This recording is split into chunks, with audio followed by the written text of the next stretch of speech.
Muy buenas tardes, estamos una vez más aquí en esta hermosa tarde que sería el martes y estaremos con ustedes estudiando la palabra del Señor.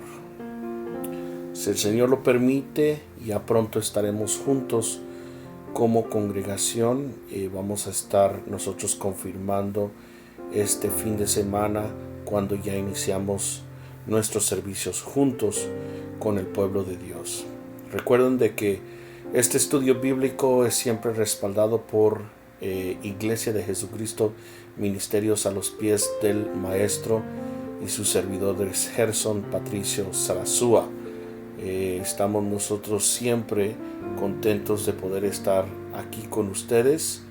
Nuestro pastor Patricio Sarasúa es nuestro pastor general y le invitamos a todos ustedes que nos están viendo a través de Facebook Live o a través de YouTube que podamos nosotros juntamente estudiar la palabra de Dios. Yo voy a pedir de que puedas abrir tu Biblia en Colosenses capítulo 3 versículo 1 al 4. Hoy estaremos estudiando Colosenses capítulo 3 versículo 1 al 4 y hoy será la primera parte de Colosenses capítulo 3 versículo 1 al 4.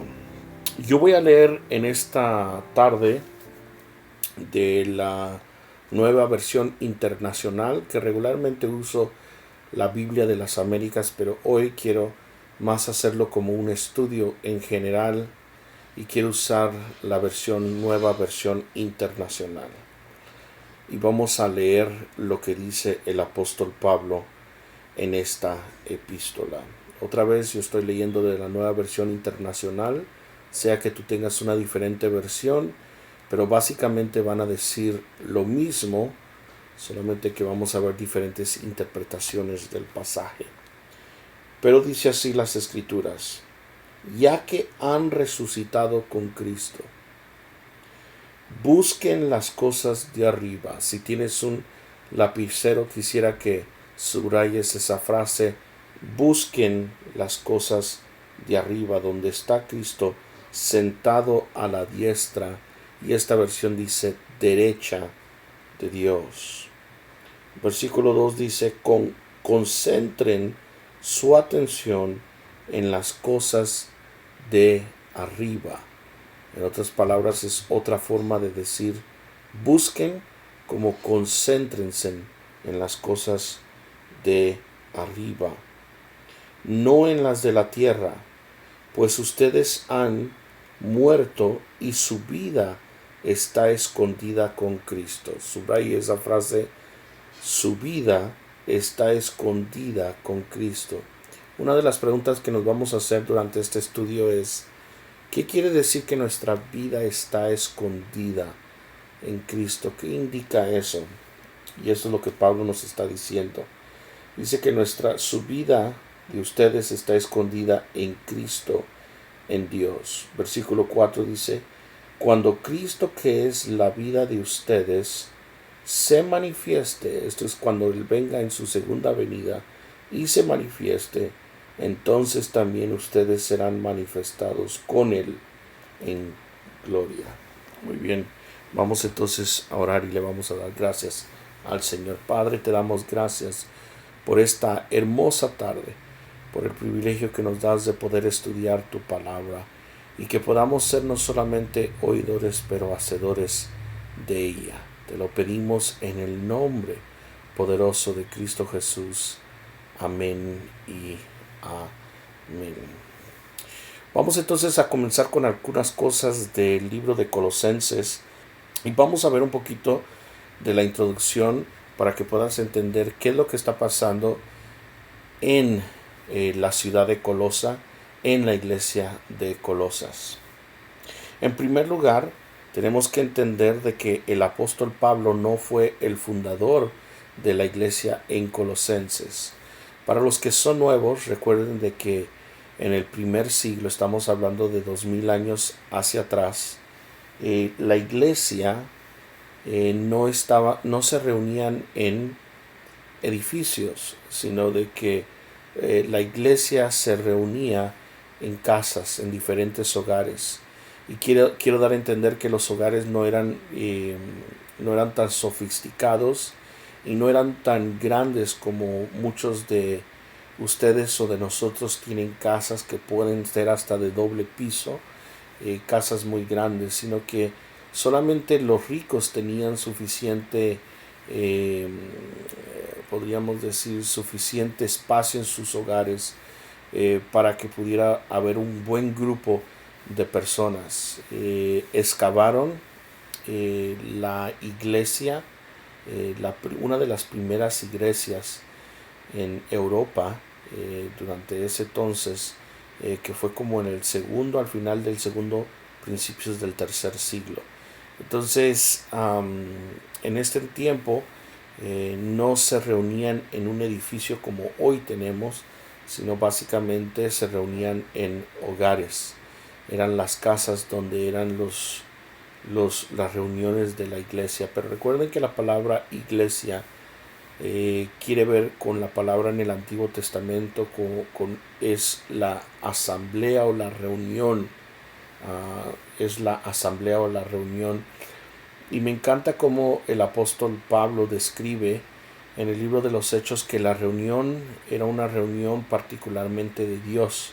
Era la asamblea o es la iglesia de Dios. Te está describiendo, que te está indicando qué clase de reunión estamos hablando. Entonces la iglesia no habla de un edificio. Eso no es lo que quiere decir la palabra iglesia, sino que la palabra iglesia en su definición quiere decir la asamblea, la reunión. Nos reunimos para ser la iglesia de Dios. Entonces entiende de que el apóstol Pablo le está escribiendo a la iglesia en Colosas. Esta es la ciudad que está en Asia Menor, y lo que nosotros tenemos evidencias es que esta carta fue dirigida a la iglesia de Colosas. Me imagino que pudieron haber 2, 3, 4, 5 casas que todos se llegaban a reunir y leían la carta del apóstol Pablo. Ahora, Pablo trabajaba como misionero y él lo que hacía es que él iba a las ciudades más grandes, a las capitales de las diferentes provincias. Y él iba, y en vez de ir a las pequeñas, a los pequeños pueblos, Pablo ejercitaba de ir a la capital de una provincia, de un país, y estando ahí, él evangelizaba, hacía discípulos, y el resto de los discípulos se concentraban en expandir el evangelio a las otras a ciudades o pueblos pequeños a través de la evangelización. Y eso era la estrategia del apóstol Pablo. Entonces, Colosenses, en comparación a la ciudad de Éfeso, no fue una iglesia o una ciudad o pueblo donde Pablo fue a evangelizar. Tenemos un poquito de evidencia en Colosenses capítulo 2, versículo 1. Si quieres leer ahí en tu Biblia, en Colosenses capítulo 2, versículo 1, donde nos da un poquito de referencia que él no había nunca visitado esta iglesia. Parte del versículo dice así: de tantos que no me conocen personalmente. Entonces Pablo nunca había a través de este versículo en el libro de Colosenses nos da evidencia que él nunca había llegado hacia ese pueblo o hacia esa ciudad que era la ciudad de Colosas. Otra ciudad muy reconocida o muy cercana de Colosas era la ciudad de Laodicea, y esa ciudad nosotros la conocemos porque en el libro de Apocalipsis se llega a mencionar, y estas eran Laodicea y Colosas, eran básicamente pueblos vecindarios, ¿okay? Entonces eso es bien importante de entender. Entonces Pablo le está escribiendo a esta congregación, pero esta congregación nunca había visto el rostro del apóstol Pablo. Ahora, lo que Pablo sí menciona en Colosenses es que él menciona un trabajador fiel y un discípulo que llegó a convertirse en Éfeso. Y él fue el que probablemente fue el evangelista que promovió la fundación de la iglesia en Colosa, y su nombre se llama Epafras. Epafras.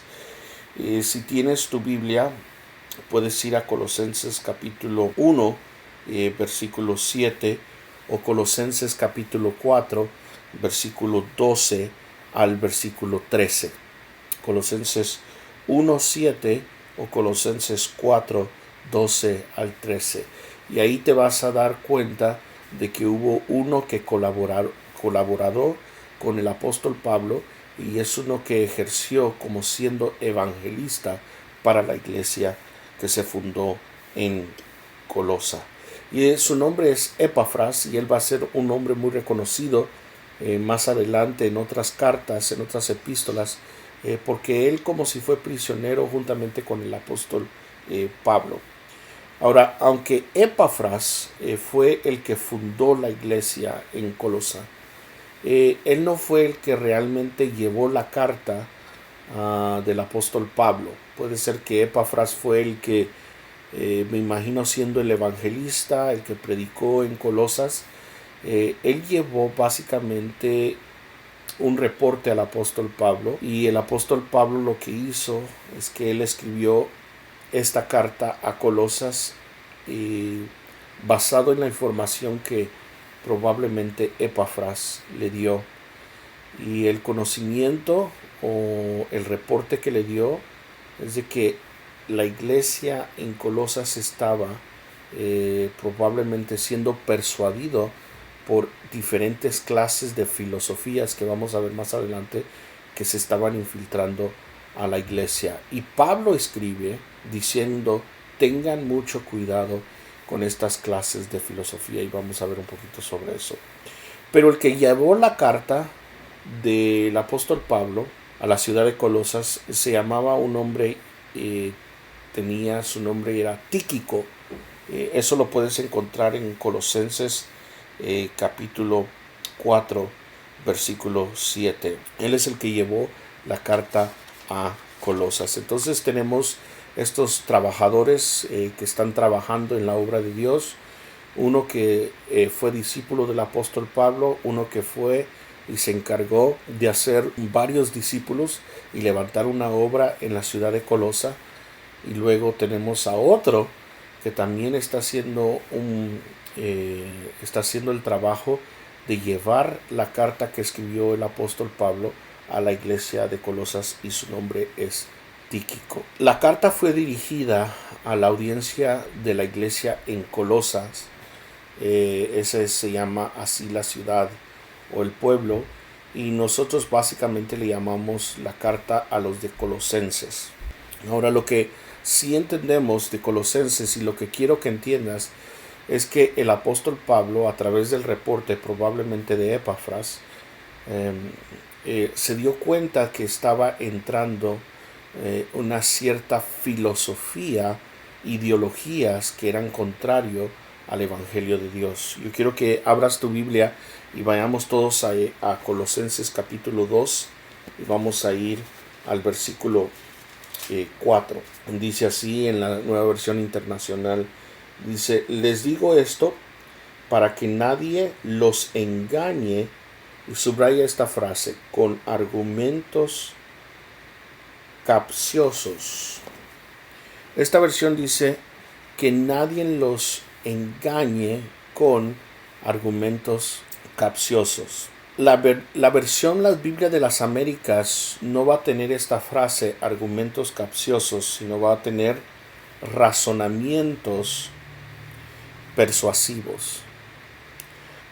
Razonamientos persuasivos. Quiere decir de que la iglesia de Colosenses estaba pasando por un momento donde se estaba introduciendo esta clase de filosofía, o podríamos decir de ideologías o sofismas. Esa palabra sofía viene de la palabra que quiere decir sabiduría. Recuerden de que la palabra filosofía viene de dos palabras en griego, que sofía quiere decir sabiduría y fileo quiere decir uno que ama la sabiduría, uno que es amante a la sabiduría. Entonces esta es la filosofía. La filosofía es uno que es amante a lo intelectual, amante a la sabiduría. Ciertas filosofías humanas se estaban metiendo dentro de la iglesia de Colosas. Y el apóstol Pablo les dice, ahí en el capítulo 2, versículo 4, les digo esto, que nadie os engañe con argumentos capciosos o razonamientos persuasivos. Hay una versión que dice literalmente esto del griego: son argumentos que, aunque suenan que tengan cierta verdad, no oigas. Entonces, esto es lo interesante de estas filosofías o argumentos o doctrinas que se querían meter dentro de la iglesia de Colosas, que van en contra del evangelio. Es que eran filosofías que, como dice esta versión que les estoy mencionando, es aun si fueran como argumentos que suenan o que tengan cierta verdad. Esto es lo peligroso de muchas filosofías, ideologías, doctrinas que pueden infiltrarse dentro de la iglesia. Es que no es tanto el peligro como las doctrinas de, por ejemplo, el testigo de Jehová o el mormonismo, que sí son sectas del evangelio cristiano y que en sí tienen también tienen su peligro, porque son herejías, van en contra de lo que históricamente la iglesia ha entendido. Pero lo curioso es de que a veces nos descuidamos como iglesia de las doctrinas que aparentemente suenan persuasivas o suenan como si tienen cierto sentido, y esas son las que son más peligrosas. Yo preferiría que fuera una doctrina que fuera en contra de lo que ya está escrito, pero lamentablemente a veces hay doctrinas que se meten, pero son doctrinas que tienen una buena cantidad de verdad y tienen, si podríamos decir, tienen poca mentira. Y solo tiene, ¿cómo podríamos decir?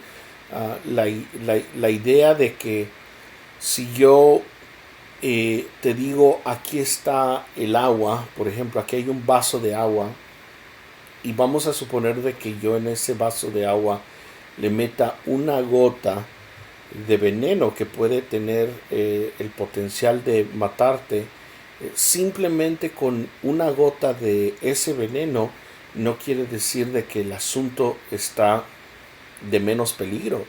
Esa gota tiene el potencial de matarte, y así es lo que yo veo que a veces tenemos que tener mucho cuidado, como el pastor, como la congregación, como los oyentes, de poder examinar las escrituras y poder saber qué es lo que se sostiene, porque es suficientemente solamente con una gota de veneno, que es suficiente, que es lo que te puede matar, y no necesariamente necesitas un cuarto lleno del vaso o un galón entero en la mezcla del agua. Entonces esto es lo que está diciendo Pablo. Tengan mucho cuidado, porque está entrando un razonamiento, está entrando una sofisma, si podríamos decir, una ideología que hasta suenan como si tienen verdad, pero en realidad lo que les está pasando es que suena como si están dañando el evangelio.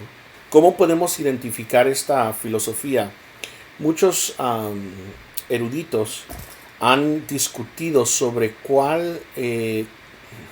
qué sería la doctrina, qué sería ¿cómo podríamos decir? La enseñanza herética que estaba penetrando la iglesia de Colosas.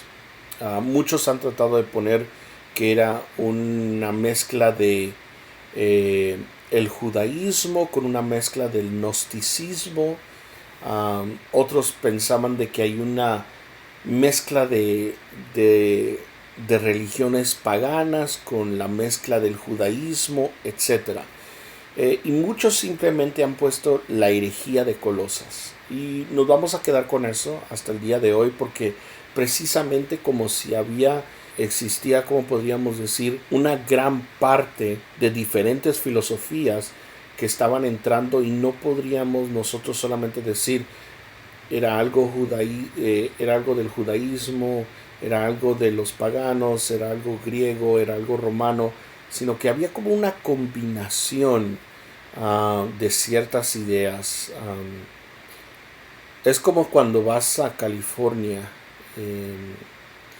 y en las calles te encuentras toda clase de ideas, o en una ciudad como Nueva York, que encuentras diferentes clases de filosofías, cristianismo mezclado con el budismo mezclado con la nueva era, como si esto era lo que se estaba formando en la ciudad de Colosas. Y dicen historiadores que Colosas era una buena ciudad donde miraban ciertos conflictos de ideas, donde existían, podríamos decir, diferentes filosofías que existían. Entonces, solamente para decirles de que no sabemos exactamente qué era la herejía que se estaba metiendo, o la mala doctrina que se estaba metiendo directamente en la ciudad de Colosas o la congregación de Colosas, pero tenemos ciertos, como podríamos decir, ciertas señales que podríamos identificar, y estas no son las únicas, pero déjeme darle 3 de ellas. En el capítulo 2, versículo 8, dice así el apóstol Pablo, 2:8: cuídense de que nadie los cautive con la vana y engañosa filosofía que sigue tradiciones humanas. Entonces, como si esta clase de filosofía llegaba básicamente a llevarlos a tradiciones humanas, la que va de acuerdo con los principios de este mundo y no conforme a Cristo.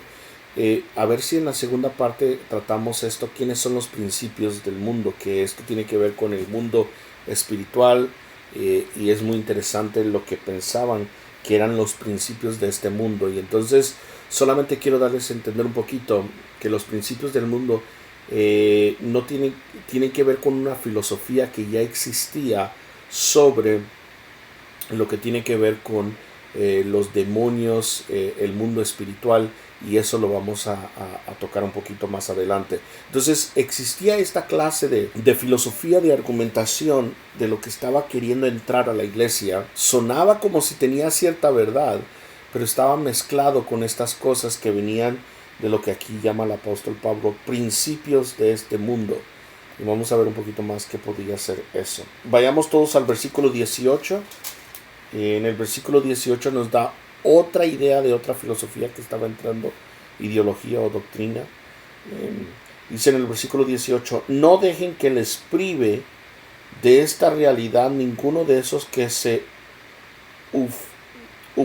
ufanan en fingir humildad y adoración de ángeles. En otras palabras, como si existía la ideología de adorar ángeles. Y esto es bien interesante, como si estaba existiendo esta doctrina de la adoración de ángeles. Ahora, quiero parar aquí, solamente quiero poner 2 ejemplos. Me recuerdo que años atrás en nuestra congregación vino un pastor, y básicamente él quiso introducir a nuestra congregación la idea de que, por ejemplo, Dios estaba dando mensajes hasta el día de hoy a través de ángeles, y que a veces, de lo que yo me recuerdo, indicaban de que estos ángeles poseían personas, y a través de poseer estos ángeles a estas personas daban mensajes de Dios a la congregación. Eso sería algo que yo creo que se estaba cierta mezcla que se estaba viendo en la iglesia de Colosas, solamente que aquí vemos de que había una adoración a los ángeles, ya no era una adoración a Cristo, sino era la adoración a los ángeles. Pero otra vez hay algo que tiene que ver mucho con como si suena que los ángeles son mensajeros. Eso es lo que quiere decir ángel. Su palabra, la etimología, la raíz de la palabra de ángel no quiere decir una persona con alas, sino la palabra ángel quiere decir mensajero de Dios. En el Antiguo Testamento tenemos un libro dedicado a los ángeles y es el libro de Malaquías. Malak quiere decir ángel o se traduce como ángel y Malak quiere decir mensajero de Dios. Entonces el ministerio de un ángel, que son servidores de parte de Dios que están en el ámbito espiritual, nos da a entender la revelación de las escrituras, que son seres espirituales que nos traen un mensaje de Dios. Pero como les dije, me recuerdo que una congregación quiso venir a enseñar a nuestra congregación, particularmente a la iglesia de mi papá, Pastor Patricio Sarasúa, de que estos ángeles estaban dando ciertas, ¿cómo podríamos decir? Ciertos mensajes a través de poseer a ciertos individuos, y estas personas eran los que básicamente hablaban los mensajes de parte de Dios. Y hay mucha gente que todavía crea estas cosas, y ahí yo podría pensar a lo similar que estaba pasando Colosenses, que suena algo porque están hablando de ángeles, pero qué curioso de que aquí estaban sonando como si vayamos y adoremos a los ángeles más que a Cristo mismo, como si el énfasis eran las cosas angelicales. Y otra vez, con lo que hablábamos nosotros del otro pasaje de los fundamentos celestiales, otra vez tiene que ver con el ámbito espiritual, como si este grupo que se estaba infiltrando eran un grupo muy místicos. Ahora, yo quiero que me pongan atención aquí. Yo estoy de acuerdo de que una persona puede tener experiencias con Dios. Yo no dudo. El apóstol Pablo dice que fue llevado al tercer cielo. Esas fueron experiencias genuinas. Hubieron hermanos que tuvieron visiones. Eso no quita duda. Dice que el apóstol Pedro se vio de que él fue llevado no solamente en tener visiones, pero él tuvieron ciertas éxtasis, que podríamos tener ciertas experiencias con Dios. Yo no dudo de que ciertas personas van a tener visiones, sueños, que son experiencias que Dios. Van a poder ver ángeles. Eso yo no lo dudo. Hay experiencias genuinas, pero hay experiencias genuinas y hay experiencias que si uno no tiene cuidado, uno va detrás de las experiencias y se olvida de ir detrás de Cristo. Y eso es donde uno necesita tener cuidado. Y no solamente las experiencias te pueden llevar a no hacer el énfasis que sea Cristo, sino que sean las experiencias estos ángeles, pero también esas experiencias pueden ser solamente experiencias de la misma carne. Y ahorita vamos a hablar sobre ese pasaje donde habla de que hay genuinas experiencias, pero esas genuinas experiencias te tienen que llevar a Cristo. En otras palabras, no gloriarte de tener esas experiencias. El punto que hago de no gloriarnos en las experiencias es cuando a Pablo le preguntaron, no a Pablo le preguntaron, pero él dice en su epístola donde él habla sobre su propia experiencia, que él fue llevado al tercer cielo.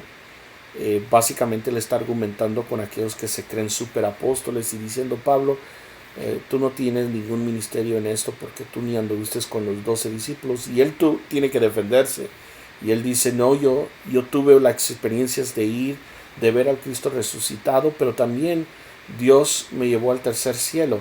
Pero lo interesante es esto, dice el apóstol Pablo, dice, pero como cuando estoy en esta tierra, dice, las experiencias que yo tuve en el tercer cielo, se me han prohibido poder mencionarlas. Ahora, esto es curioso. Pablo sí tuvo una experiencia genuina por revelación de parte de Dios, pero qué curioso de que Pablo fue prohibido de relatar estas experiencias, o él mismo no escogió de dar a luz estas experiencias.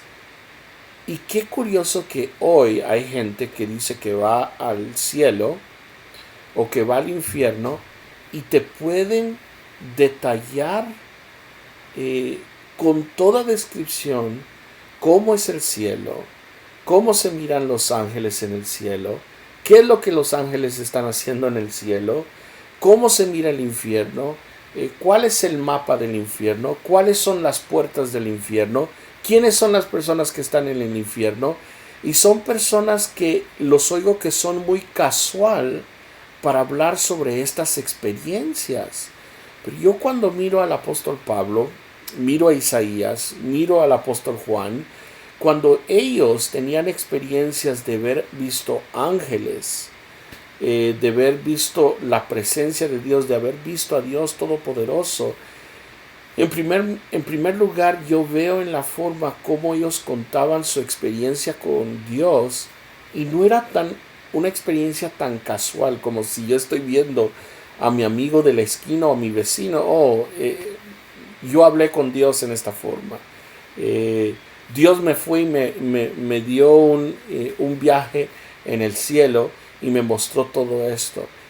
Yo veo que las personas, agarremos el ejemplo de Isaías, donde dice de que cuando él vio la presencia de Yahweh, cuando él pudo tener el privilegio de ver a Dios, dice de que literalmente hay una palabra en hebreo que él dice que yo me deshice como una vela. En otras palabras, la presencia de Dios me impactó tanto que yo no podía sostenerme de pie. No es de que caminé con Dios y platiqué como si estuviera yo en el huerto de Edén, y casualmente Él me dio tanta información de que yo vengo y les comparto esta información. Yo a veces me quedo un poquito pensativo, porque yo he sabido de personas que sí han tenido esas experiencias gloriosas, y son experiencias que se le queda por meses, años. Cuando platican de esa experiencia no lo platican con con tanto orgullo, sino con tanta humildad. Entonces tienes que tener cuidado, hermano y hermana, cuando unas personas, y yo creo que hay personas que tienen grandes experiencias o pequeñas experiencias, pero son muy tendidos a enfocarse en eso y hacer una distinción entre a veces quiénes son gente espiritual, quién no es gente espiritual.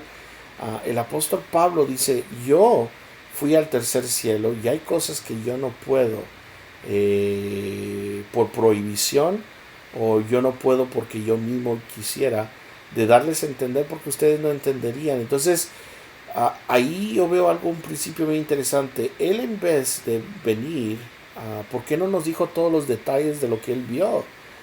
Mientras estas personas que hoy en día tú ves en YouTube o tú ves en la congregación, probablemente estás en una congregación donde un hermano te dijo, Dios me acaba de revelar el infierno, y casualmente te puede decir, hoy hay, por decir, 7 puertas al infierno. Hay libros, por ejemplo, no quiero mencionar algunos autores, o debería de mencionar algunos autores, donde básicamente dijeron que ellas, como por ejemplo Rebecca Brown, uno de los libros más famosos que ella escribió, y otros libros donde describen de que fueron al infierno y recibieron el mapa y recibieron básicamente cómo es que el infierno está diseñado. Y yo me quedo como, wow, les dieron los planos del infierno, la Biblia no tiene no nos dice ni la menor idea de estos lugares, y estas personas casualmente tuvieron un tour completo del infierno. Eso me maravilla a mí mucho. Pero lo que quiero dar a entender es que el segundo ejemplo que quiero dar sobre esto, que se me viene, ya les puse un ejemplo sobre un pastor y una congregación donde pensaban de que los ángeles nos iban a venir a dar diferentes revelaciones y diferentes mensajes de parte de Dios. Pero existió otra experiencia donde yo personalmente no la viví. Esa sí la viví, porque me recuerdo del pastor y me recuerdo de la congregación donde venían, y ellos mismos como si practicaban estas clases de mensajes de parte de ángeles. Pero también como niño me recuerdo, ya cuando crecí, de una experiencia que mis padres pasaron, en donde básicamente en una congregación se estaba profetizando. Esta congregación era de Estados Unidos, y habían hermanas dentro de la congregación que ellas profetizaban ciertos mensajes de parte de Dios. Y vamos a suponer, y en el país de Guatemala, o en la ciudad de Guatemala, también en otra congregación se estaban como profetizando las mismas profecías. Entonces hubieron personas que dijeron, wow, estamos viendo aquí que hay una profecía de parte de Dios en esta ciudad, en Estados Unidos, en esta congregación, y vemos también de que aquí en Guatemala se está profetizando casi lo mismo. Y básicamente como si hubo ¿cómo podríamos decir? Me imagino que hubo como un evento especial, lo puedo poner en esa forma, en donde la gente se empezó a levantar y empezó a decir, wow, como el Señor está confirmando lo que está pasando en la profecía. Y como si estas personas empezaron a agarrar fama, las personas que estaban profetizando en esta congregación aquí en Estados Unidos, y también en la congregación de Guatemala, y empezaron, yo me imagino, a agarrar fama de las profecías que estaban agarrando. Pero esto es lo que sucedió para no alargarme de este ejemplo, es que descubrieron de que las mujeres de esta congregación de Estados Unidos, con las mujeres o con los que profetizaban en Guatemala, se ponían de acuerdo un día antes de lo que iban a profetizar a través del teléfono, y empezaron a investigar todo lo que estaba sucediendo, y se dieron cuenta que la evidencia era que se daban llamadas telefónicas de Estados Unidos a Guatemala para profetizar casi lo mismo, y dar a entender como si algo espiritual estaba pasando. Y mucha gente, cuando oye esas cosas, cuando vienen a descubrir eso, esto es lo que llega a suceder. En vez de que el evangelio, y especialmente sobre los dones espirituales, esto es lo que se burla la gente que es cristiana, y piensa y dice, esta es la falsedad de los que hablan en otras lenguas, esta es la falsedad de los que dicen que tienen el don de profecía. Para la gente que cree estas cosas genuinamente, porque yo creo en la profecía, yo creo en los dones, pero cuando gente es desilusionada en esta forma, yo he visto gente que completamente se revuelcan, si podría usar la palabra, se rebelan fuertemente en contra del evangelio, porque sienten que han sido estafados, han sido engañados. Y yo por eso quiero decirles, hermanos, que yo creo en la profecía, pero a ver si más adelante hablamos sobre esto de la profecía personal, donde por ejemplo viene una persona y te dice, así dice el Señor personalmente, y te dice, el Señor me dice que te vas a tener que casar con esta persona, o el Señor me dice que vas a tener que tomar esta decisión. Hay que creyentes muy, muy cautelosos, porque cuántas veces yo personalmente no recibí profecías de quién iba a ser mi esposa, hablando de personas que ahora están casadas con otras personas, qué ministerio Dios no me iba a usar, o aún al revés, cosas que yo iba a hacer en contra de una persona. Por ejemplo, me recuerdo una persona que vino y me dijo: Dios me reveló a través de un sueño que usted me iba a hacer daño a mí. Y yo me quedé como asustado, porque yo era un jovencito como de 17 años, y me quedé todo asustado pensando qué es lo que voy a hacer contra esta persona. Y nunca se me olvida que mi padre me tuvo que ministrar y me dijo: no, eso no es así, Gerson. Entonces, yo sé de que existe mucha manipulación, y especialmente de parte de los pastores, especialmente de parte de aquellos que se llaman profetas y son falsos profetas. Otra vez, yo creo en el ministerio profético, pero también creo de que hay fraudulentos. Creo que hay personas que son simplemente personas que son fraudes y no son verdaderos profetas. Entonces, vemos que esto se estaba metiendo en Colosas, es la adoración a los ángeles, como si todas estas experiencias bien interesantes son experiencias místicas, pero le estaban quitando la mirada a Cristo Jesús. Una de ellas también ahí está en el versículo 18. Miremos la segunda parte de lo que dice el versículo 18 del capítulo 2.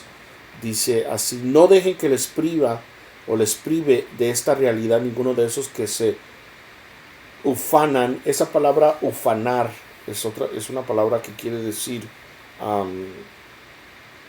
de aquellos que hacen alardes, aquellos que otra vez que dicen: miren lo que yo he visto, y miren lo que yo estoy recibiendo de parte del Señor.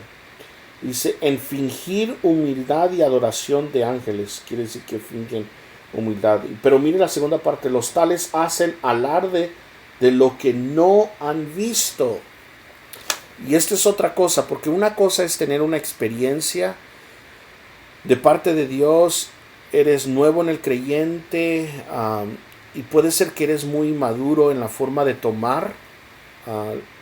Le pones mucho peso a lo que son experiencias genuinas. Y esto puede suceder porque, por ejemplo, si te vas al Antiguo Testamento y ves a José, el más joven de los hijos de Israel, de Jacob, dice de que él básicamente tenía sueños de parte de Dios, pero él venía y básicamente los decía diciéndole: mira, papá, yo tuve un sueño que tú un día te vas a doblegar ante mí. Tú y mi mamá y su papá se quedaron como: ¿qué? Y él básicamente me da a entender como aquellos que tienen experiencias genuinas, pero no, ¿cómo podríamos decir? No tienen la madurez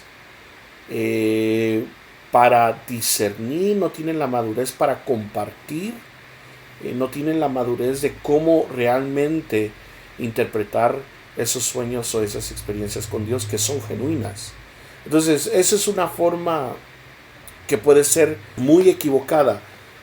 Pero aquí lo que se está refiriendo a esto es: el versículo dice: no dejes que les prive de esta realidad ninguno de esos que se ufanan en fingir humildad y adoración de ángeles. Los tales hacen alarde de lo que no han visto.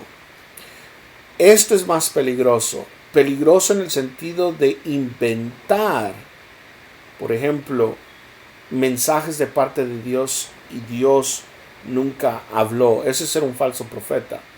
Eso es, yo creo, lo que determina en el Antiguo Testamento sobre el mandamiento donde dice las Escrituras: y no tomarás el nombre en Dios en vano. Muchos pensamos de que ese mandamiento tiene que ver con usar el nombre de Dios en una forma vulgar, o usar el nombre de Dios en una mala palabra. Pero ese mandamiento, creo que es el segundo mandamiento, si no me equivoco. Ese mandamiento es usar en vano la palabra de Dios. Es como por decir de que Dios dijo cuando en realidad Dios no ha dicho nada. Ese es usar la palabra de Dios en vano, el nombre de Dios en vano. Es usar el nombre de Dios, es como decir, así dice el Señor, y Dios nunca dijo eso.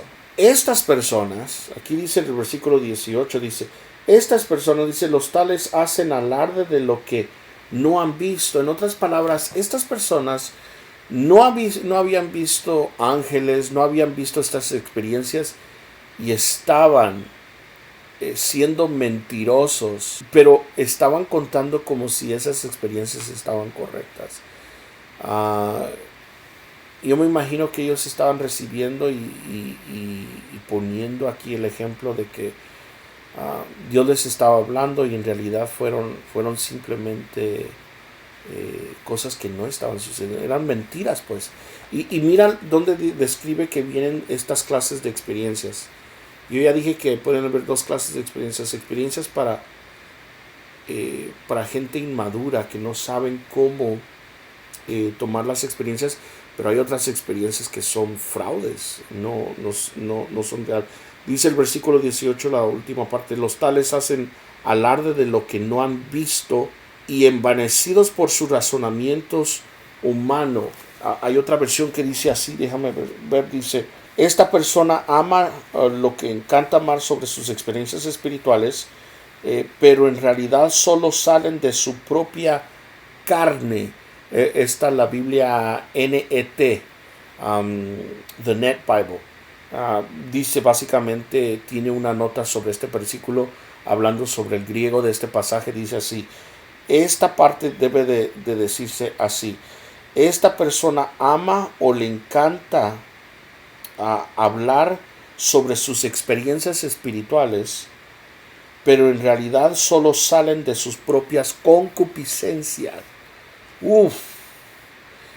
Fíjense, hermanos, de que aquí está tremendo este versículo, porque puede ser de que sean experiencias, pero sean experiencias que salen de su propia carne. En otras palabras, no son experiencias de Dios, pero son experiencias que probablemente uno quiera que salgan y realmente son de la carne, no son realmente de Dios. No solamente quiere decir que son inventadas, pero puede ser de que uno tenga una experiencia, pero en realidad no sea de parte de Dios.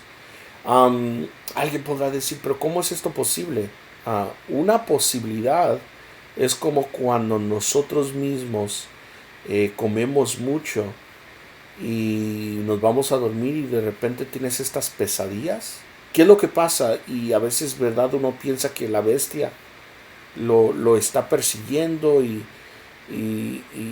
básicamente no es la bestia, sino la hamburguesa que comió esa noche.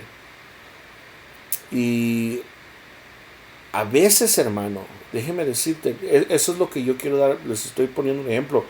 Este versículo de una versión que se llama The Net Bible hace un resumen en una nota en el griego y dice, básicamente se puede traducir esto otra vez, déjenme contarles. Esta persona ama o le encanta hablar sobre sus experiencias espirituales o místicas, pero en realidad solo salen de su propia concupiscencia, salen de su propia carne. La Biblia de las Américas pone esto, dice, salen de su propia mente carnal. Fíjense, hermanos, bien interesante. Ahorita me estoy recordando de tantas cosas. Una persona un día vino y entró y me dijo, mire usted, yo soñé que usted me hacía esto y me hacía el otro y me hacía el otro. Yo me le quedaba mirando y yo decía, ¿cómo puede asegurar esta persona y decir simplemente que esto es lo que yo voy a hacer? ¿Y sabe lo que se me vino en la mente? Puede ser de que esto pudo haber sido de parte de Dios. Yo dije, esta persona está diciendo eso por lo que él siente de mí. Miren, hermanos, a veces nosotros nosotros personalmente podemos proyectar lo que nosotros a veces sentimos de la otra persona. Y no es de que es algo genuino de parte de Dios, sino que es algo que nosotros queremos que se cumpla, queremos que sea así. Te voy a dar un ejemplo. Y con esto vamos a terminar el día de hoy y vamos a verlo más adelante. Eh, ¿Cuántas personas que están casadas eh, y comienzan a ver en su vida que están casadas y les comienza a entrar duda de que su esposo o su esposa les está fallando? Y probablemente no les esté fallando para nada, pero comienza la duda por cualquier cosa. Regularmente puede ser por complejos de inferioridad. Probablemente es porque tú eres el que estás haciendo cosas que no deberías. Pero vamos a suponer que comienza esa duda. No se te hace curioso que esa gente comienza a sonar sueños de que miran que su pareja los están engañando y se levantan sudando y diciendo: mija, ¿qué pasó, flaco? Te soñé que me estabas engañando. Y la otra esposa estaba: pero ¿cuándo? Y luego hacen esta referencia: pero mija, el sueño fue tan real. Bueno, puede ser que la experiencia fue tan real. Y puede ser que el sueño sí fue tan real. Pero no era porque Dios te estaba hablando a través del sueño de que ella te estaba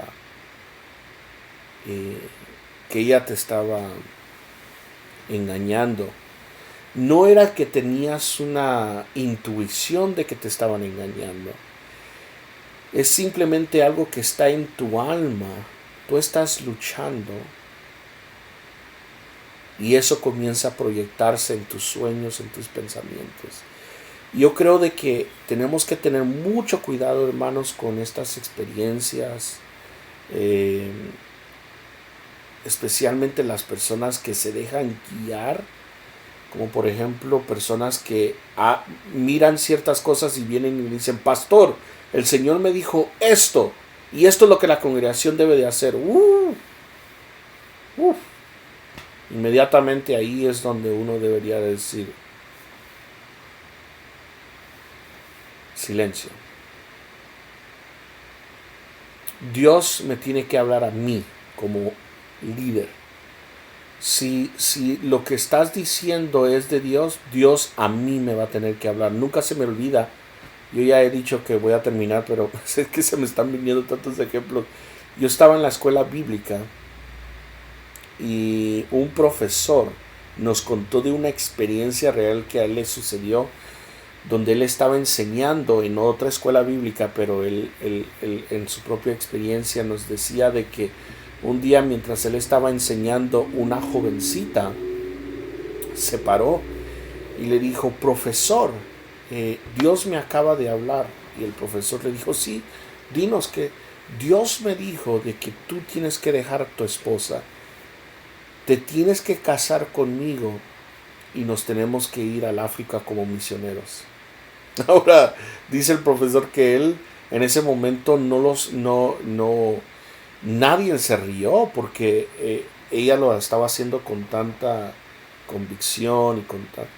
Pero imagínate que alguien se pare y diga básicamente: así dice el Señor, tienes que dejar a tu esposa.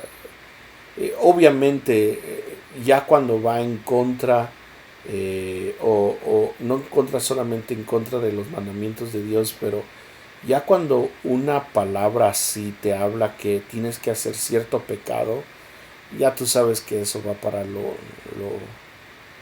eso es ya diabólico. Pero dice él que básicamente se quedó tan sorprendido por lo que esta jovencita le estaba diciendo que tenía que hacer, y él contesta en esta forma, y yo creo que fue muy sabio Él dice, mira, mija, le dice,